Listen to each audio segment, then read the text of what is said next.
আমাদের সাথে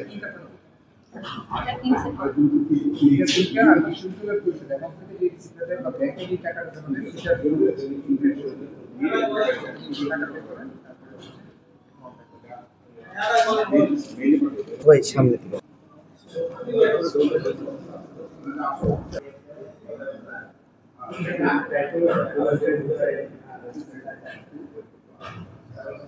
ওকে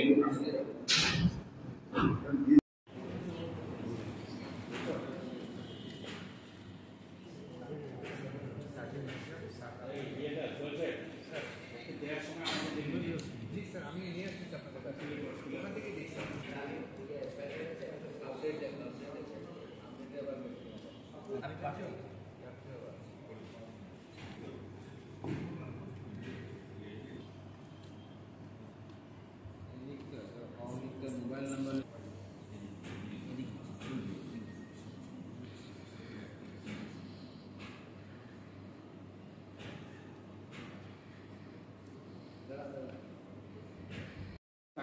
আমরা ইমপ্রুভ করার ব্যবস্থা করেছি। আশা করছি আমাদের হালনাগাদ থেকে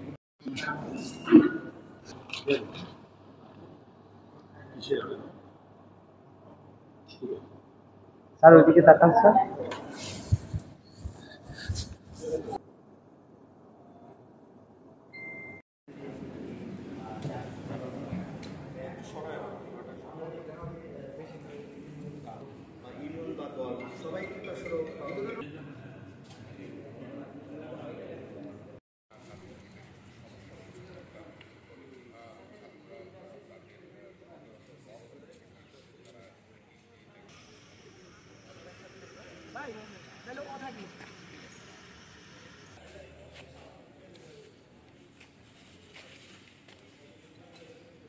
অনুষ্ঠান করেছে, যেমন রোজার একটা ইফতারের ব্যবস্থা ছিল, হেলথ ক্যাম্প ছিল, তারপর হচ্ছে বই প্রকাশনা উৎসব ছিল।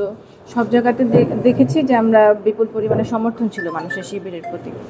এবং আমি হচ্ছে এটা পুরো শিবিরের প্যানেল বলবো না, এটা শিবির সমর্থিত একটা প্যানেল হবে, যেখানে হচ্ছে বিভিন্ন অরাজনৈতিক শিক্ষার্থীরাও আছে, নারী শিক্ষার্থীরা আছে।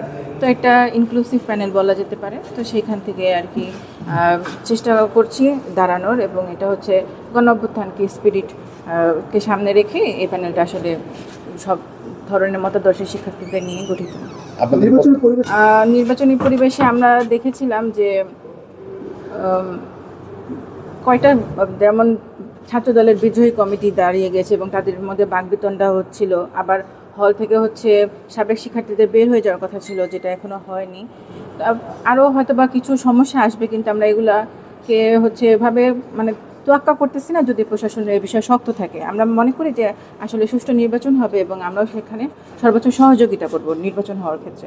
প্রতিশ্রুতি, কৌশল এবং ধর্মীয় বিষয়ে মেয়েদের প্রতি কোনো আচ্ছা, আমাদের বিশ্ববিদ্যালয়ে, শুধু আমাদের বিশ্ববিদ্যালয় না, বেশিরভাগ বিশ্ববিদ্যালয়ে দেখা যায় যে নারী শিক্ষার্থীদেরা হচ্ছে কিছুটা রাজনৈতিকভাবে একটু পিছিয়ে আছে, বা তাদের হচ্ছে অনেক দাবি দাওয়া থাকে, চাওয়া থাকে, কিন্তু আসলে কার কাছে গিয়ে চাবে সেই জিনিসটা তাদের নির্দিষ্ট থাকে না। তো আমরা বিশ্বাস করি যে জাকসু নির্বাচনের পরে যখন এটা একটা হল সংসদ হবে, সেন্ট্রালের পাশাপাশি হল সংসদ হবে, তো সেখানে হচ্ছে তারা আসলে একজন ব্যক্তি খুঁজে পাবে যে যার কাছে যাওয়া যাবে। এবং আমরা সকল শিক্ষার্থীর হয়ে, সকল মতাদর্শের শিক্ষার্থীর হয়ে কাজ করতে চাই।